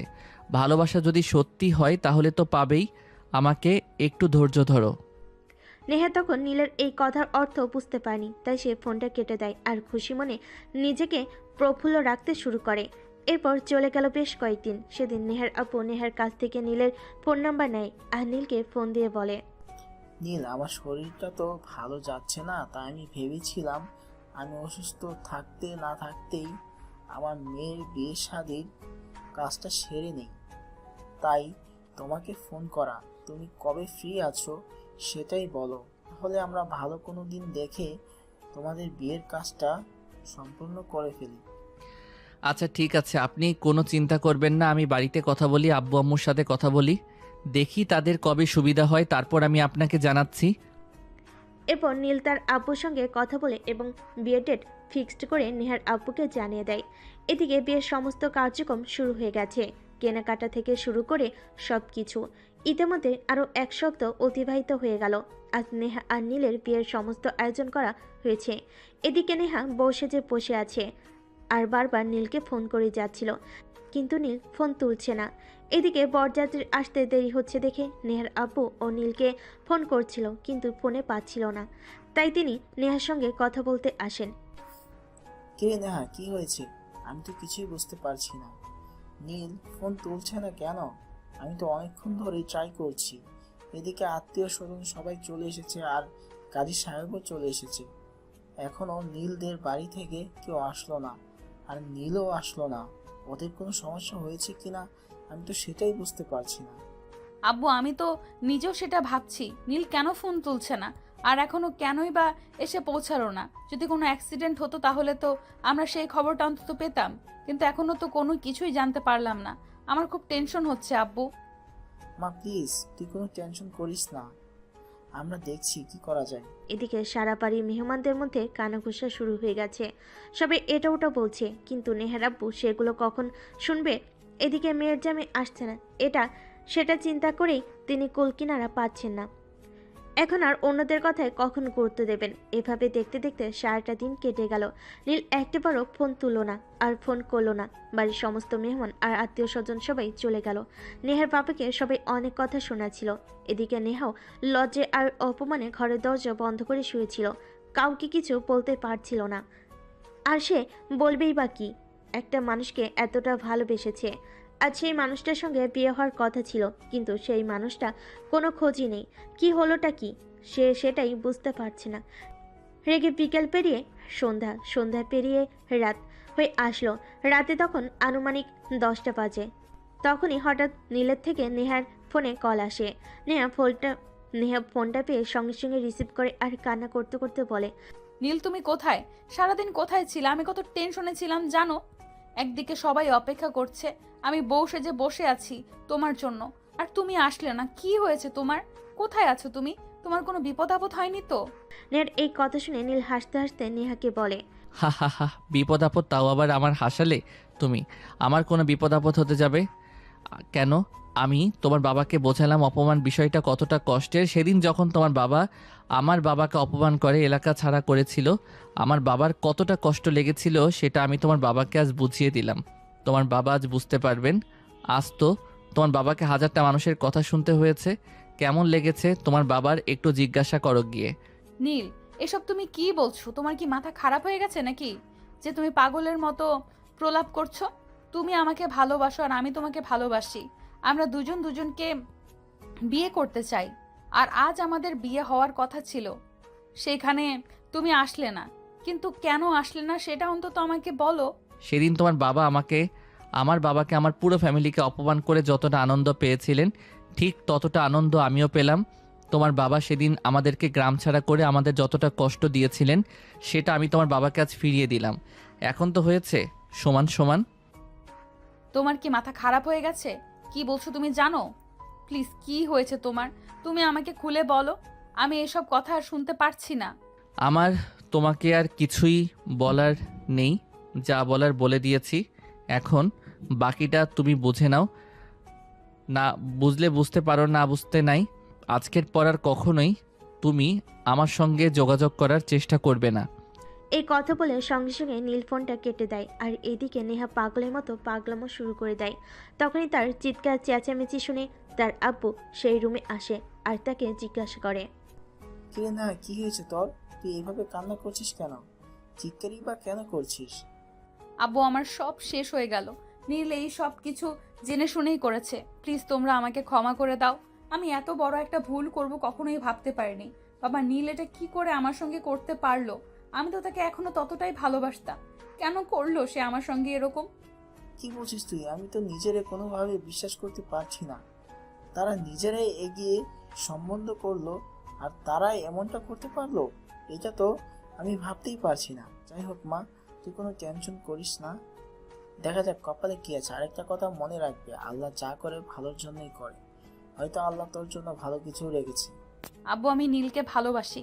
নীলকে ছাড়া বেঁচে থাকা আমার পক্ষে সম্ভব নয়। আমি অন্য কাউকে কিভাবে কল্পনা করতে পারি? সে আমার সঙ্গে কেন এত বড় প্রতারণা করলো? কেন এরকমটা করলো? আমি তো সেটাই বুঝতে পারছি না। এদিকে নীল, এটা তুই কি করলি? কেন করলি মেয়েটার সঙ্গে এরকম? মেয়েটা তোকে ভালোবাসে আর তুইও তাকে ভালোবাসিস, কেন মেয়েটাকে কষ্ট দিচ্ছিস? আর তারপরও ফ্যামিলিকে কেন এভাবে অপমানের সম্মুখীন করলি? কাউকে অপমান করাটা আর কারোর ভালোবাসাকে উপেক্ষা করাটা কতটা অপমান আর কতটা কষ্টের, সেটা তারাও বুঝুক। সেদিন আমাদের কতটা কষ্ট হয়েছিল নিজেদের ভিটে মাটি ছেড়ে দূরে চলে যেতে।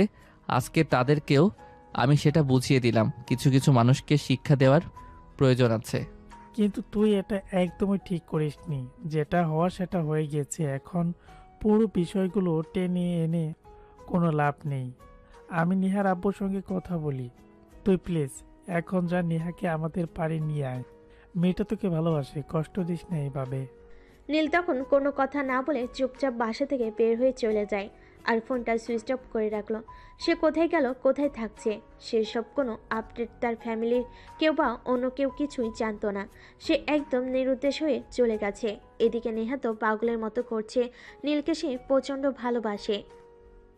সে সারাক্ষণ শুধু বসে বসে কান্নাকাটি করছে, খাবারও খাচ্ছে না, কারোর সঙ্গে কোনো কথা বলছে না। এরকম অবস্থা দেখে নেহার আব্বু নীলের আব্বুর সঙ্গে যোগাযোগ করার চেষ্টা করেন এবং অনেক খোঁজ নিয়ে নীলের বাড়ি পর্যন্ত তিনি পৌঁছে যান। ড্রয়িং রুমে নীলের আব্বু আর নেহার আব্বু দুজনের সামনাসামনি বসে আছেন। তখন নীলের আব্বু নেহার আব্বুকে বলে, দেখুন, আমি আপনাকে কি বলবো ভাষা খুঁজে পাচ্ছি না। আমি নিজেই বুঝতে পারছি না আমার ছেলে কি করে এরকমটা করতে পারলো। আর সেদিনের পর থেকে বাড়ি থেকে চলে গেছে কোথায় যেন, কোনো খোঁজ খবর আমি কিছুই জানি না। আমিও তো সেটাই বুঝতে পারছি না। নীল কি করে এরকমটা করতে পারলো, আমি তো কিছুই বুঝতে পারছি না। এদিকে আমার মেয়েটাও পাগলের মতো করছে, খাচ্ছে না, ঘুমাচ্ছে না, সারাক্ষণ শুধু কান্না করছে। কি করব কিছুই বুঝতে পারছি না। কিন্তু নীল কেন এরকমটা করলো? এভাবে দুজনে কথা বলতে থাকলো, কিন্তু কি করবে কিছুই করা নেই। তখন নেহার আব্বু নীলের আব্বুকে বলে, আচ্ছা, একটা কাজ করা যায়, চলুন আমরা নেহার সঙ্গে গিয়ে কথা বলে দেখি নেহার কাছ থেকে কোনো কিছু জানা যায় কিনা, নেহাকে একটু শান্ত করা যায় কিনা। অতঃপর নীলের আব্বু আর নেহার আব্বু দুজনে নেহাদের বাড়িতে চলে গেল। নেহা তখনও নিজের রুমে বসে বসে কান্না করছিল। তার দুনিয়ার কোনো হুঁশ নেই, সে একমনে কান্না করে চলেছে। নীলের আব্বু তখন নেহার পাশে গিয়ে বসলো আর মাথায় হাত রেখে বলল, মামনি, তুমি প্লিজ কান্না করো না। আমি জানি তোমরা দুজন দুজনকে অনেক ভালোবাসো। এভাবে চলে যাওয়ার কারণটা আমরা কিছুই বুঝতে পারছি না। তার সঙ্গে যোগাযোগ করার অনেক চেষ্টা করেছি, কিন্তু কোনোভাবেই পেরে উঠছি না। আঙ্কেল, নীল কেন করলো আমার সঙ্গে এরকমটা?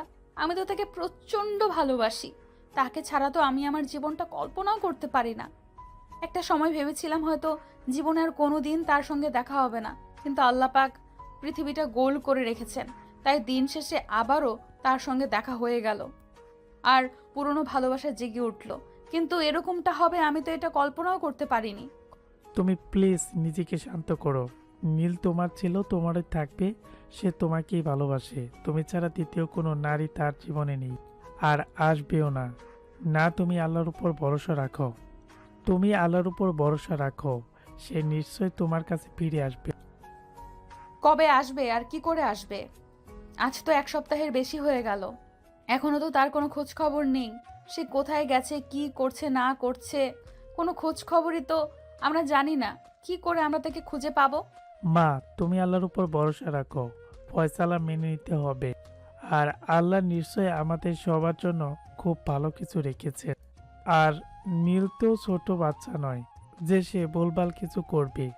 সে অ্যালার্ট, ভালো মতো বোঝার জন্য যথেষ্ট বয়স আর বুদ্ধি তার রয়েছে, তাই সে নিশ্চয়ই খারাপ কিছু করবে না। তার উপর ভরসা রাখো। এভাবে নীলের আব্বু আর নেহার আব্বু দুজনে নেহাকে বেশ কিছুক্ষণ বোঝালো। আর অনেকক্ষণ পর নীলের আব্বু নিজের বাড়িতে চলে গেলেন। এদিকে দেখতে দেখতে প্রায় 2 মাস হয়ে গেল, এখনো নীলের কোনো খোঁজ খবর নেই। সব বন্ধু বান্ধবের কাছে খোঁজ নেওয়া হয়েছে, কিন্তু তার কোনো খোঁজ পাওয়া যায়নি। তাকে সমস্ত আত্মীয় স্বজনের বাড়িতেও খোঁজা হয়েছে, কিন্তু কোনোভাবেই তাকে খুঁজে পাওয়া যায়নি। আর তার সঙ্গে কোনো যোগাযোগও করা যায়নি। আস্তে আস্তে সবাই বিষয়টা একটু ভুলতে শুরু করছে। এভাবে দেখতে দেখতে 2টা বছর কেটে গেল। নেহা এখনও কাউকে বিয়ে করেনি, কারণ সে নীলকেই এখনও ভালোবাসে। সে তার জীবনে নীল ছাড়া আর অন্য কাউকে কল্পনা করতে পারে না। নেহার আব্বু নেহাকে অনেক বুঝিয়েছে, অনেক চেষ্টা করেছে উন্নত বিয়ে দেওয়ার জন্য, কিন্তু নেহা কোনোভাবে রাজি হয়নি। সে সবাইকে পরিষ্কার করে জানিয়ে দিয়েছে, নীল যদি তার জীবনে না আসে তাহলে অন্য কোনো পুরুষ তার জীবনে আসবে না। নেহাকে নেহার আব্বু বুঝিয়েছে, নীলের আব্বু কিন্তু অনেক বুঝিয়েছে নেহাকে বিয়ে করে নেওয়ার জন্য, কিন্তু নেহা তবুও কারোর কোনো কথাই শোনেনি। তার একটাই কথা, বাঁচলে নীলের জন্যই বাঁচবে, আর মরলেও সে নীলের জন্যই মরবে। নীল তার জীবনে ছিল আর থাকবে, এটাই শেষ কথা। এভাবে কাটতে থাকে নেহার দিনগুলো। হঠাৎ একদিন নেহা হসপিটালে ডিউটি শেষ করে বাসায় ফিরছিল, তখনই হঠাৎ রাস্তার মাঝখানে তার গাড়ির সামনে আর একটা গাড়ি এসে দাঁড়ায়। সে অনেকটা ভয় পেয়ে যায় আর আতঙ্কে থাকে, কোনো মাস্তান বাহিনী তার সামনে এসে দাঁড়ালো কিনা সেটা নিয়ে। কে আপনি, আর আমার গাড়ির সামনে গাড়ি দাঁড় করিয়েছেন কেন? তখনই কোনো কথা না বলে গাড়ির ভিতর থেকে নীল বের হয়ে আসে আর নেহার সামনে দাঁড়ায়। নেহা নীলকে দেখে একদম অবাকের চূড়ান্ত সীমায় পৌঁছে গিয়ে জিজ্ঞাসা করে, আরে নীল, তুমি এখানে কি করে আর কোথা থেকে আসলে? তুমি জানো তুমি চলে যাওয়ার পর আমরা সবাই তোমাকে কত খুঁজেছি, কতবার তোমার সঙ্গে যোগাযোগ করার চেষ্টা করেছি, কিন্তু কোনোভাবেই তোমার সঙ্গে যোগাযোগ করতে পারিনি। তুমি কোথায় ছিলে এতদিন? কেন যোগাযোগ করোনি আমাদের সঙ্গে? আমি সরি নেহা, প্লিজ আমাকে ক্ষমা করে দাও। আমি যে ভুলটা করেছি জানি আমার অযোগ্য, তারপর আমি তোমার কাছে ক্ষমা চাইছি। প্লিজ আমাকে ক্ষমা করে দাও। তোমাকে ক্ষমা চাইতে হবে না, আর আমি তোমাকে ক্ষমা করে দিয়েছি। দেখো, আমি তোমাকে ভালোবাসি, তোমার জন্য আমি সব কিছু করতে পারি, কিন্তু তুমি আমাকে এইটা বলো যে সেদিন তুমি কেন কাউকে কোনো কিছু না বলে বাড়ি থেকে বের হয়ে চলে গিয়েছিলে, আর এতগুলো বছর তুমি কোথায় ছিলে? সেদিন আমি বাড়ি থেকে বের হয়ে এসে জাস্ট সিঙ্গাপুরে চলে যাই, সেখানেই ছিলাম এতদিন, কিন্তু এত কিছুর পরেও আমি তোমাকে ভুলতে পারিনি। আজও আমি তোমাকে ততটাই ভালোবাসি যতটা সেদিন বেসেছিলাম, তাই আমি আজকেই সেখান থেকে চলে এসেছি। প্লিজ নেহা, তুমি আমাকে ক্ষমা করে দাও আর তোমার জীবনে ফিরিয়ে নাও। তোমাকে ছাড়া আমি নিজেকে কল্পনা করতে পারি না। আমি তোমাকে আমার জীবনে ফিরিয়ে নেব, আর তুমি আবারও আমার সঙ্গে সেম কাজটা করে আমাকে কষ্ট দিয়ে আমাকে ফেলে রেখে চলে যাবে। কখনোই না নেহা, আর কখনোই তোমাকে ফেলে রেখে চলে যাব না। আমি জানি আমি রাগ আর জেদের বশে যেটা করেছি সেটা খুবই খারাপ কাজ করেছি, কিন্তু বিশ্বাস করো, তোমাকে আমি একটা সেকেন্ডের জন্যও ভুলে থাকতে পারিনি। সারাক্ষণ আমার শুধু তোমার কথাই মনে পড়েছে। তোমাকে ছাড়া আমি কি করে থাকবো তুমি বলো আমাকে? সত্যি বলছো তো তুমি? তুমি আর কখনো আমাকে ছেড়ে যাবে না তো? সারা জীবন তুমি আমার হয়ে থাকবে তো? নীল তখন কাঁদতে কাঁদতে নেহার হাত দুটো ধরে বলে, বিশ্বাস করো তুমি, আমি তোমাকে আর কখনোই ছেড়ে যাব না। সারা জীবন আমি তোমার হয়ে থাকবো। I love you Neha, will you marry me? Yes I do. অতঃপর নীল নেহাকে নিয়ে সোজা নেহাদের বাড়িতে চলে যায়। আর আব্বুর সঙ্গে দেখা করে নেহার বাবা নীলকে দেখে বলে, আরে নীল, তুমি এতদিন পর কোথা থেকে আসলে? আর এতদিন কোথায় বা ছিলে? তুমি জানো তোমাকে আমরা কতবার খোঁজার চেষ্টা করেছি, কিন্তু কোথাও তোমাকে খুঁজে পাইনি। এদিকে তুমি কোথায় ছিলে? আসলে সিঙ্গাপুর চলে গেছিল, ওইখানেই ছিল এতদিন। কিন্তু আমার ভালোবাসা যে সত্য, আমার ভালোবাসার টানে তাকে ফিরে আসতে হয়েছে। এখন তোমরা দুই পরিবার মিলে আমাদের দুইজনকে একসাথে করে দাও প্লিজ। সেটা না হয় করলাম, কিন্তু সমস্ত আয়োজন কমপ্লিট হওয়ার পর যদি নীল আবারও এরকমটা করে তখন কি হবে বলো? নেহার আব্বুর এই কথা শুনে নেহা কিছু বলতে চাইছিল, কিন্তু নীল তাকে বলতে না দিয়ে সে নিজেই বলতে শুরু করে। না আঙ্কেল, এরকমটা আর কখনোই হবে না। আমি আর কখনোই নেহাকে ছেড়ে যাব না। নেহাকে আমি ভালোবাসি, আর খুব বেশি ভালোবাসি। তাকে ছেড়ে যাওয়ার কোনো প্রশ্নই ওঠে না। আমি সারা জীবন তাকে তো দূরের কথা, আপনাদের কেউ ছেড়ে যাব না। সবাইকে সাথে নিয়ে বাকি জীবনটা সুখে শান্তিতে পার করতে চাই। আচ্ছা ঠিক আছে, কোনো সমস্যা নেই। আমরা খুব শীঘ্রই তোমাদের দুজনের 4 হাত এক করে দেওয়ার বন্দোবস্ত করছি। কিন্তু এখন তুমি আগে তোমাদের বাড়িতে যাও, তোমার আব্বুর আম্মুর সঙ্গে কথা বলো। তা অনেক কষ্ট পেয়েছি তোমার এভাবে চলে যাওয়াতে। অতঃপর নীল নেহা আর নেহার আব্বুর কাছ থেকে বিদায় নিয়ে তাদের বাড়িতে চলে গেল। আর তার আব্বুর সঙ্গে সবকিছু খুলে বলে সবকিছু শুনে তার আব্বু বিষয়টা মেনে নেয়। আর নেহার সঙ্গে 2 দিনের মধ্যে পারিবারিকভাবে শুধু একটা অনুষ্ঠান করে তাদের বিয়ের কাজ সুসম্পূর্ণ করে। এইদিকে বাসঘরে বসে আছে নেহা, নীলের জন্য অপেক্ষা করছে। নীল ঘরে প্রবেশ করতে যাবে, তখনই তার একমাত্র আদরের ছোট বোন তার পথ আগলে দাঁড়ায়। আরে ভাইয়া, কোনো কিছু না বলে সোজা ভেতরে চলে যাচ্ছিস? নিজের ভালোবাসার মানুষকে এতদিন পর কাছে পেয়েছিস বলে, কিন্তু সেটা তো আমি হতে দেব না। এত কষ্ট করে তোর জন্য বাসর ঘরটা নিজের হাতে সাজিয়েছি, এখন আমার পেমেন্টটা দে, তারপর বাসর ঘরে যা। আরে তুই তো আমার নিজের বোন, আর ভাইয়ের জন্য এইটুকু করবি না তো কি করবি? তোকে আবার আমি কেন পেমেন্ট দিতে যাব? সর এখান থেকে, আমাকে আমার বউয়ের কাছে যেতে দে। কখনোই না, এটা কোনোভাবেই হবে না। আগে আমাকে আমার পেমেন্টটা বুঝিয়ে দে, তারপরে তোকে তোর বউয়ের কাছে যেতে দেবো। তা না হলে কিন্তু তোদের দুজনের মাঝখানে গিয়ে আমি শুয়ে থাকবো, বুঝিস কিন্তু। এসব কি শুরু করেছিস? আমি সেটাই বুঝতে পারছি না। আচ্ছা ঠিক আছে, এই নে, এখানে পুরো 10,000 টাকা আছে। আশা করি তুই তোর পেমেন্ট পেয়ে গেছিস। এখন ঝটপট আমার রুম থেকে বের হও, আর আমাকে আমার ভালোবাসার মানুষটার কাছে যেতে দে। পাখিটা কত বছর ধরে আমার জন্য অপেক্ষা করছে, শুধু আমার একটু ভালোবাসা পাওয়ার জন্য। হ্যাঁ হ্যাঁ, সেটা তো দেখতেই পাচ্ছি আর বুঝতেই পাচ্ছি। এখন যা তুই তোর বউয়ের কাছে। আর হ্যাঁ, আমিও কিন্তু একটা ছেলেকে ভালোবাসি। আব্বুকে বলে ওর সঙ্গে আমার বিয়ের ব্যবস্থা করে দিবি, তা না হলে কিন্তু তোর খবর আছে। এই বলে নীলের ছোট বোন সেখান থেকে হাসতে হাসতে চলে গেল। আর এইদিকে নীল দরজাটা বন্ধ করে নেহার কাছে এসে বসে। তখন নেহা কান্না করছিল। এটা দেখে নীল তো একদম শকড। নেহা কেন কান্না করছে সে কিছুই বুঝতে পারছে না, তাই সে নেহাকে জিজ্ঞাসা করে, আরে নেহা, এখন আবার তোমার কি হলো? তুমি এখন আবার কান্না করছো কেন? এখন তো তুমি আমার আর আমি তোমার, আমাদের মধ্যে আর কোনো ফারাক নেই। এখন তো সারা জীবন আমরা দুজনে একসঙ্গে থাকবো। তারপরেও তোমার মনে কিসের কষ্ট? সব কান্না কষ্টের হয় না, কিছু কান্নার পেছনে কিছু সুখ লুকায়িত থাকে। আমি তোমাকে পেয়ে গেছি, আমার আর দুনিয়াতে কোনো কিছুই চাই না।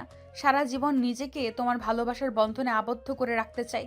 কখনো আমায় ছেড়ে যেও না। তুমি যদি আমাকে ছেড়ে চলে যাও, আমার মরে যাওয়া ছাড়া আর কোনো পথ খোলা থাকবে না। কারণ আমি তোমাকে এতটাই ভালোবাসি, তোমাকে ছাড়া 1 সেকেন্ড কল্পনা করতে পারাও আমার জন্য মৃত্যুর সমতুল্য। দূর পাগলে, আমি কি এত দূর থেকে ছুটে চলে এসেছি তোমাকে ছেড়ে চলে যাওয়ার জন্য? আমি তোমাকে কখনোই ছেড়ে চলে যাব না। আমি তোমার আছি আর তোমারই থাকবো, কারণ তোমাকে যে আমি ভীষণ ভালোবাসি, নিজের চাইতেও অনেক অনেক বেশি ভালোবাসি। আই লাভ ইউ পাগলি। Love you two. নীল তখন নেহার চোখের পানি মুছে দিয়ে বলতে থাকে, আজকের পর আর কখনো যেন তোমার চোখে পানি না দেখি। সব সময় হাসি খুশি থাকবে, আমার জন্য হাসি খুশি থাকবে, কারণ তোমাকে হাসি খুশি দেখতেই ভালো লাগে, কান্না ভেজা চোখে নয়। আর এখন এসব কান্নাকাটি বন্ধ করো। এত বছর অপেক্ষা করে তোমাকে পেয়েছি, এখন কি কান্নাকাটি করবার জন্য নাকি? আর আজ আমাদের বাসরাত, চলো ফ্রেশ হয়ে আসো, দুজনে একসঙ্গে 2 রাকাত নফল নামাজ পড়বো, আর আমাদের ভবিষ্যৎ যেন ভালো হয় সেটার জন্য আল্লাহর কাছে দোয়া করব। আচ্ছা ঠিক আছে। এই কথা বলে নেহা তখন বিছানা ছেড়ে নেমে ওয়াশরুমে চলে যায়। তারপর ফ্রেশ হয়ে অজু করে এসে দুজনে একসঙ্গে 2 রাকাত নফল নামাজ আদায় করে আর আল্লাহর কাছে তাদের সুখী দাম্পত্য জীবনের জন্য দোয়া করে। নামাজ শেষ হতে না হতেই নীল নেহাকে টান দিয়ে পাজা কোলে তুলে নিল। এমন অবস্থায় নেহা নীলকে বলতে থাকে, আরে এটা তুমি কি করছো? তুমি আমাকে কোলে তুলেছো কেন? আমি তো পড়ে যাব, আর পড়ে গিয়ে কোমরে ব্যথা পাবো। নামাও আমাকে। আমাকে দেখে কি তোমার পাটকাঠি মনে হয় নাকি যে তুমি আমার হাতের ফাঁক দিয়ে নিচে পড়ে যাবে? ভালোবাসি আর ভালোবাসার শক্তি অনেক বেশি। তুমি যদি এইটুকু না হয় আরো 50 কেজি ওজন বেশিও হতে, তাহলেও আমার কোল থেকে পড়ে যেতে না, বুঝতে পেরেছো? এখন চলো বিছানায়। এই বলে নীল নেহাকে নিয়ে বিছানায় চলে যায় আর আস্তে আস্তে নেহার শরীরে কাপড় চোপড় সব খুলতে থাকে আর নেহাকে আদর দিতে শুরু করে। এসব দেখে নেহা নীলকে বলে, আরে ওই মিয়া, সেফটি ফার্স্ট। কিসের সেফটি? কোনো সেফটি লাগবে না। 1 বছরের মধ্যে আব্বু ডাক শোনা লাগবো, আর কোনো কথা শুনতে চাই না, বুঝলা জান? তোমার কি মাথা খারাপ হয়ে গেছে? এইসব কি বলছো? এত তাড়াতাড়ি বাচ্চা নিলে লোকে কি বলবে? আমি কারোর কথায় চলি না, কারোর কথা শুনিও না, বুঝতে পেরেছো? আর যার যা ইচ্ছা বলুক, তাতে আমার কিচ্ছুই যায় আসে না। এখন আর কোনো কথা না বলে আমি যেটা করছিলাম সেটাই আমাকে করতে দাও। এই বলে নীল আবারও নেহাকে আদর করতে লাগলো আর দুজনে ভালোবাসার অতল সাগরে ডুবে গেল। এরপর চলে গেল দীর্ঘ 6 বছর। নেহা আর নীল দুজনে সুখে শান্তিতে সংসার করছে আর তাদের সংসারে ছোট্ট একটা কন্যা সন্তান এসেছে, যার বর্তমান বয়স 5 বছর। নাম তার নিশু। তাকে এই বছর স্কুলে ভর্তি করা হয়েছে। প্রতিদিন সকালবেলা বাবা মা অফিসে যাওয়ার আগে তাকে স্কুলে পৌঁছে দিয়ে যায় আর স্কুল থেকে ফেরার সময় তার দাদা ভাই তাকে নিয়ে আসে। আজ সকালবেলা যখন রান্না করে কাজ করছিল, তখনই তার মেয়ে নিশু ঘুম থেকে উঠে আর বিছানা থেকে ডাকতে থাকে, আম্মু, ওই আম্মু, কোথায় তুমি? তুমি তো সারাক্ষণই তোমার কাজ নিয়ে ব্যস্ত থাকো, আমাকে তো একটু সময় দাও না। সেই সকালবেলা বাসা থেকে বের হয়ে যাও আর আসতে রাত 8টা-10টা বাজে। আজকে আমার স্কুল বন্ধ, প্লিজ তোমরা আজ আমার সঙ্গে থেকে যাও, আমাকে নিয়ে একটু বাইরে থেকে ঘুরে আসো। মেয়ের এমন কথা শুনে রান্নাঘর থেকে নেহা তার মেয়েকে উত্তর দেয়, কিন্তু মামুনি, আজ তো আমাকে অফিসে যেতেই হবে, কারণ একটা ইমার্জেন্সি অপারেশন আছে, ওটা করতেই হবে। আমি না গেলে সেটা হবে না। তুমি চিন্তা করো না, আগামী সপ্তাহে আমি আর তোমার বাবা দুজনে 1 সপ্তাহের ছুটি নেব আর তোমাকে নিয়ে দার্জিলিং ঘুরতে যাব। ধুর, তোমরা একটুও ভালো না। আমার বন্ধুর বাবা মা অনেক ভালো, তাদেরকে তাদের বাবা মা কত সময় দেয়, কয়দিন পর পরই ঘুরতে নিয়ে যায়। কিন্তু তোমরা আমাকে একটুও ভালোবাসো না, আর কোথাও ঘুরতেও নিয়ে যাও না। তোমরা ভালো না, পচা। মেয়ের এই কথোপকথন বিছানায় শোয়া থেকে শুনছিল নীল। প্রায় সে বিছানার থেকে উঠে বসে, মেয়ের মাথায় হাত বোলাতে বলতে মেয়েকে বলে, মামুনি, আম্মুকে এভাবে বলতে হয় না। তোমার আম্মু সারাদিন অনেক পরিশ্রম করেন, তখন সকালবেলা তোমার আম্মু আমাদের সবার জন্য নাস্তা বানায়, তারপর তোমাকে স্কুলে পৌঁছে দিয়ে হসপিটালে যান। সেখান থেকে ফিরে এসে আবার সবার জন্য নিজের হাতে রাতের খাবার তৈরি করেন। সারাদিন তাকে অনেক পরিশ্রম করতে হয়, তাই প্লিজ আম্মুকে এভাবে বলো না কখনো। ঠিক আছে, আর কখনোই বলবো না। কিন্তু আমার বন্ধুদের বাবা মা, এদের তো এত ব্যস্ততা নেই, তারা তো আমার বন্ধুদেরকে অনেক সময় দেয়, কিন্তু তোমরা তো আমাকে একটু সময় দাও না। তোমার আম্মু তো তোমাকে বলল আগামী সপ্তাহে আমরা ঘুরতে যাচ্ছি, তাহলে আর এত চিন্তা কিসের? তাছাড়া তোমার আব্বু আম্মু দুজনেই ডাক্তার, আমাদের দুজনকে খুব ব্যস্ত থাকতে হয়, বুঝলে? তখন নিশু মাথা নাড়িয়ে হ্যাসূচক সম্মতি জানালো আর এইদিকে নেহা সবার জন্য নাস্তা রেডি করে টেবিলে নিয়ে এসে সবাইকে খেতে ডাক দিল। এরপর সবাই মিলে একসঙ্গে টেবিলে বসে নাস্তা খেতে শুরু করলো। তখনই হঠাৎ নেহার মেয়ে চেয়ার থেকে উঠে তার কাছে চলে আসে। এটা দেখে তার মেয়েকে সে বলে, কি ব্যাপার মামুনি, কি হয়েছে? তুমি নাস্তা ছেড়ে উঠে এলে কেন? কোনো সমস্যা নাকি? আই এম সরি আম্মু, আমাকে ক্ষমা করে দাও। তোমাকে ওভাবে বলা আমার উচিত হয়নি। ধুর পাগলি মেয়ে, এর জন্য তোমাকে আবার সরি বলতে হবে নাকি? এরকম তো তোমার মতো আমরাও ছিলাম। আমাদের আব্বু আম্মু আমাদের ঘুরতে না নিয়ে গেলে আমরাও এমনটাই করতাম, কিন্তু আমাদের আব্বু আম্মুদের এত ব্যস্ততা ছিল না যতটা আমাদের প্রফেশনে। যাই হোক, চিন্তা করো না, আগামী সপ্তাহে আমরা সবাই মিলে ঘুরতে যাচ্ছি। ওকে আম্মু, thank you so much. You are the best আম্মু। এই বলে তার মেয়ে তাকে জড়িয়ে ধরে আর সেও তার মেয়েকে আলিঙ্গন করে পাপ্পা খায়। এভাবেই চলতে থাকে তাদের দুষ্টু মিষ্টি ভালোবাসার সংসার। গল্পটা এই পর্যন্তই ছিল। কেমন হয়েছে কমেন্টে জানাতে ভুলবেন না কিন্তু।